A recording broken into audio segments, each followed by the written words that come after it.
अस्सलाम वालेकुम दोस्तों, क्या हाल हैं? ठीक है, तबीयत से ठीक है। आज आपको अपनी ज़िंदगी के जो है 26 साल पहले का एक वाक़या बताता हूँ। जब मैं एक देहात से एक पाकिस्तान के बड़े शहर में बतौर स्टूडेंट गया और वहाँ एक बहुत ही बड़े स्कूल में मेरा दाखिला हुआ और वहाँ पर मैं हॉस्टल लाइफ में जब शिफ्ट हुआ तो ये उस दौर का 1994 से 1996 का एक वाक़या है जो आपको बताऊंगा।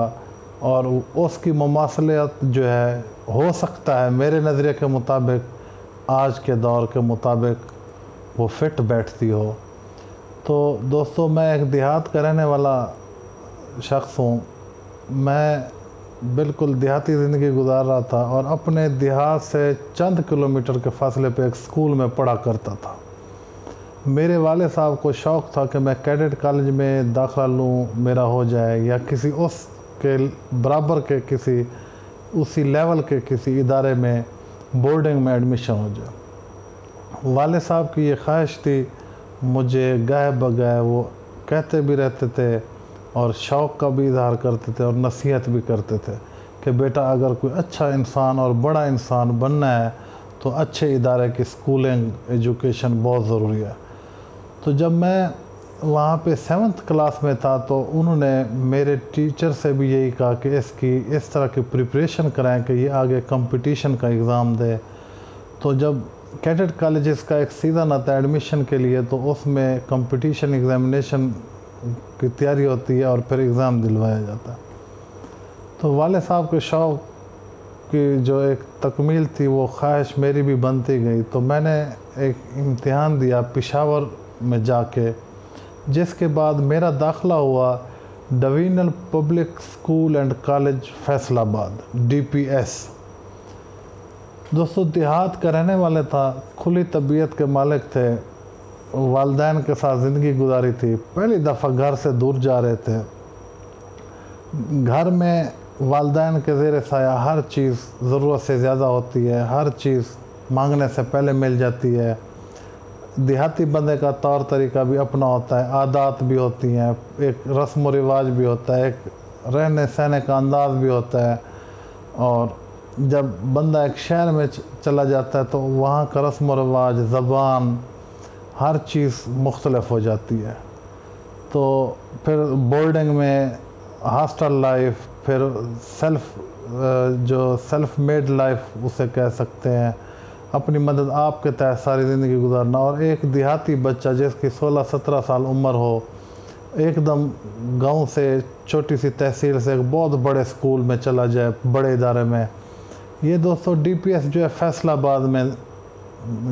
फैसलाबाद शहर में था।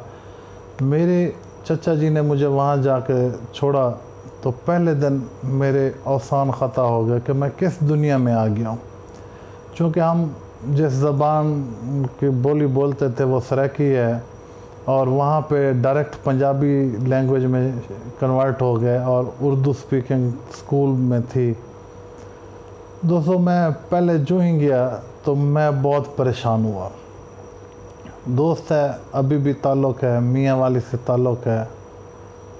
करैक्टर्स के नाम नहीं बताऊंगा क्योंकि नाम काफ़ी सारे हैं। तो वो अभी भी दोस्त है, एयरफोर्स में जॉब कर रहा है।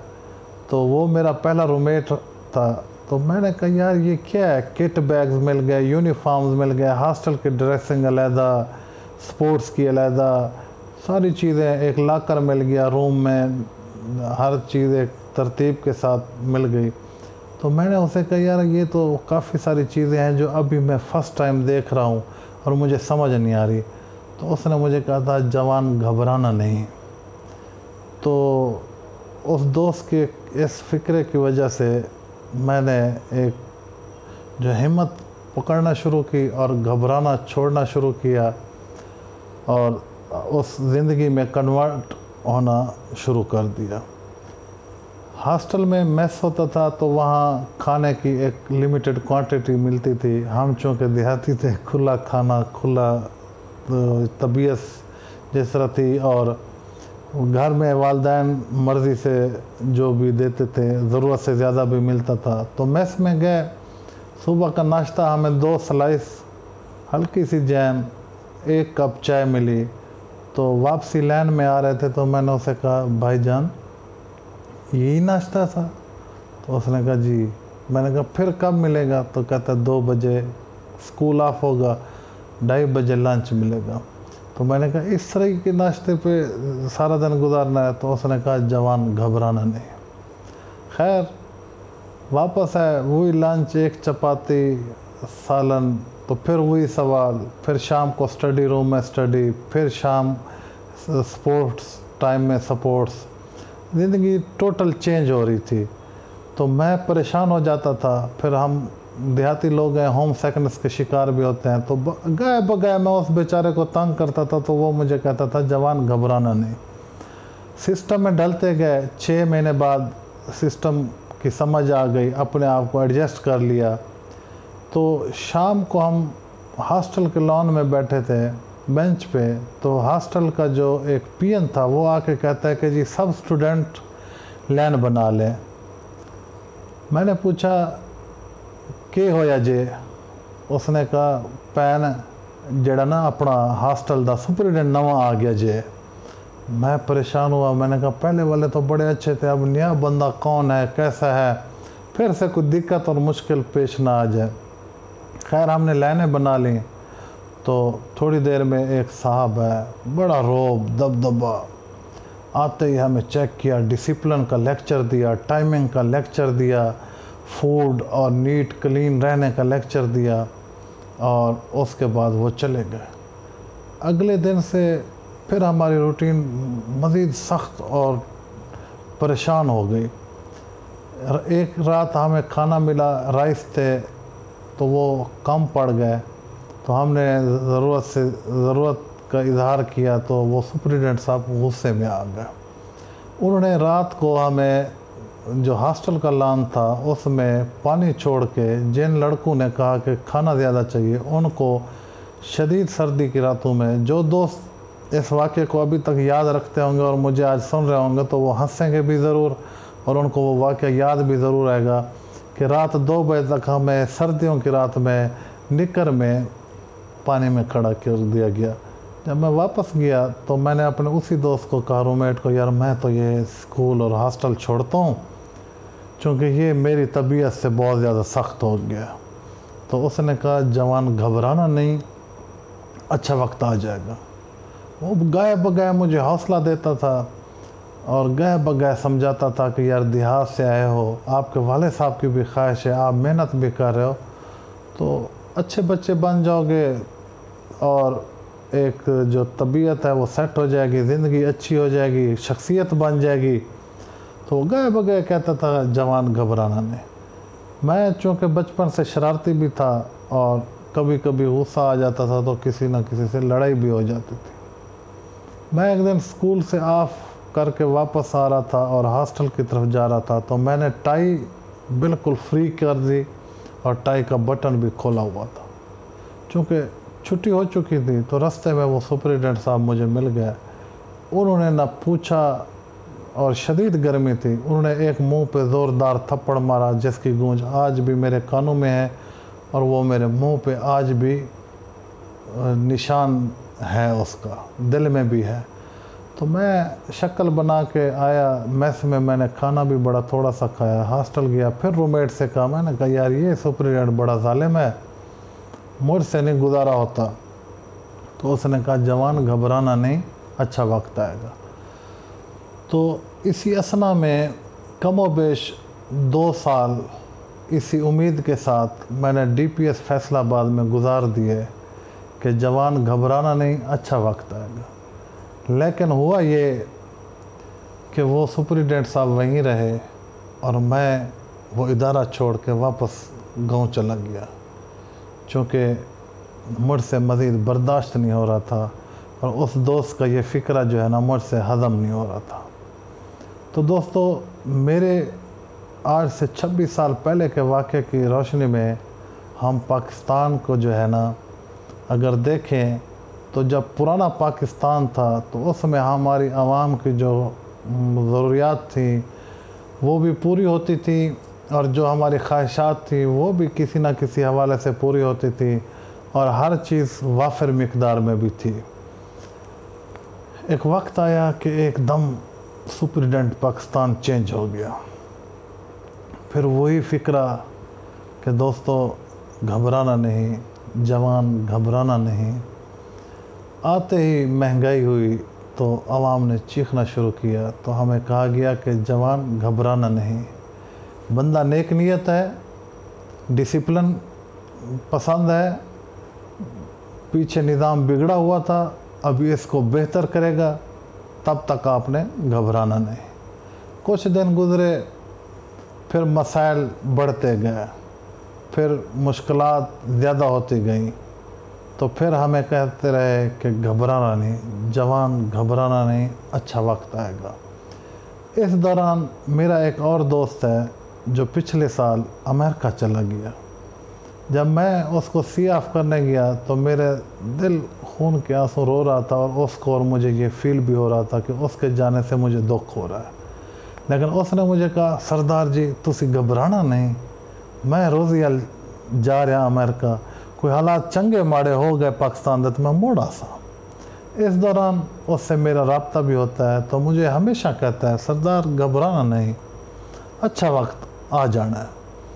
हालात यहाँ तक आ पहुँचे हैं कि आज हर पाकिस्तानी 2 वक्त की रोटी से के लिए भी तंग हो चुका है, और रोज़गार का हर दरवाज़ा बंद होता जा रहा है। तो अभी तक भी हमें यही पैगाम मिल रहा है कि घबराना नहीं, अच्छा वक्त वापस आएगा। अब सवाल ये है कि आवाम ने कब तक नहीं घबराना, या मेरी तरह छोड़ जाना है, या मेरे दोस्त की तरह छोड़ जाना है, या फिर आपको वापस फैसलाबाद लिए चलूँ। तो मेरा आज भी उस दौर के दोस्तों से रब्ता है, और उस वक्त भी रब्ता था। वो जो सुपरिटेंडेंट थे वो 4 साल बाद इदारा छोड़ के लाहौर शिफ्ट हो गया, तो फिर भी मेरा उनसे रब्ता था। तो वो दोस्त कहता था, जवान तुझे कहा था घबराना नहीं, अच्छा वक्त आएगा। तो उसने मुझे बताया कि अब जो नए सुपरिटेंडेंट साहब हैं, उनके आते ही हॉस्टल में खुशहाली आ गई है, स्टूडेंट रिलैक्स है, ज़रूरत की चीज़ें मुकम्मल मिल रही हैं, मारपीट नहीं है, सख्ती नहीं है, परेशानी नहीं है। तो अब जो पाकिस्तान के हालात हैं, इसमें तो हमारा घबराना बनता है। ख़ास तौर पे जिस तबके से मैं हूँ, जिस पेशे से मैं मुंसलिक हूँ, वहाँ तो आजकल हम घबरा रहे हैं। रोज़गार के मौके बिल्कुल नहीं है, उसके साथ वबा जो कोरोना है, इसके बारे में भी हमें यही कहा गया था शुरू में कि ये मौसम की तब्दीली के साथ ख़त्म हो जाएगी, इस पे हम काबू पा लेंगे। ये इसको अगर हम मुकम्मल लॉकडाउन करते हैं तो फिर रोज़गार के मौके नहीं होंगे और आवाम भूख से मर जाएगी। अब सूरत हाल ये है कि कोरोना से भी लोग मर रहे हैं और भूख से भी मर रहे हैं। उसके बावजूद कल बजट पेश हुआ, फिर हमें कहा गया कि घबराना नहीं। अब हम सब ने ये सोचना है कि या तो हम छोड़ जाएं और घबरा के निकल जाएं, या फिर अल्लाह से दुआ करें कि जैसे हॉस्टल के सुपरिटेंडेंट साहब चेंज हुए थे, उसी तरह पाकिस्तान के कोई सुपरिटेंडेंट साहब भी चेंज हो जाएं, कोई नेक अल्लाह का बंदा आ जाए, या कोई ऐसा खैर खा आ जाए जो फिर वो खुशहालियाँ और हरियालियाँ लेके आए। वरना इस वक्त जो हाल है, मैं तो घबरा चुका हूँ। आपका हाल आपको ही पता होगा। और जो मेरा दोस्त मुझसे ज़्यादा पहले घबराया था, वो आज अमेरिका में है, और वो वहाँ से मुझे कहता है, सरदार जी तुहानू किसी चीज़ की लोड़ है तो मैनू दसो। तो अब हालात ये हैं कि या तो घबरा के भाग जाएं, या फिर सर नीचे करके दुआ करते रहें कि सुपरिटेंडेंट साहब चेंज हो जाए। तो दोस्तों, मेरी आपसे यही बात है, ये सारा वाक़या और किस्सा सुनाने का मकसद यही है कि कल का जो बजट आया है उसके बाद घबराना बनता है। हल वही है, या तो हम कहीं और चले जाएं, या फिर वही उसी दोस्त की तरह कि वो मुझे कहता था, जवान घबराना नहीं, अच्छा वक्त आएगा, और उसने वहाँ पे ही 4 साल गुजार दिए थे, और उसके 4 साल के दौरान ही सुपरिटेंडेंट साहब चेंज हो गए थे। अब हमने अपने आप में देखना है कि या तो हम घबरा लें और भाग जाएं, या फिर सब्र कर लें और अच्छे का इंतज़ार कर लें। तो दोस्तों ये है आज के हालात के मुताबिक सूरत हाल। घबराना नहीं है तो सब्र करना है, और घबराना है तो भाग जाना है।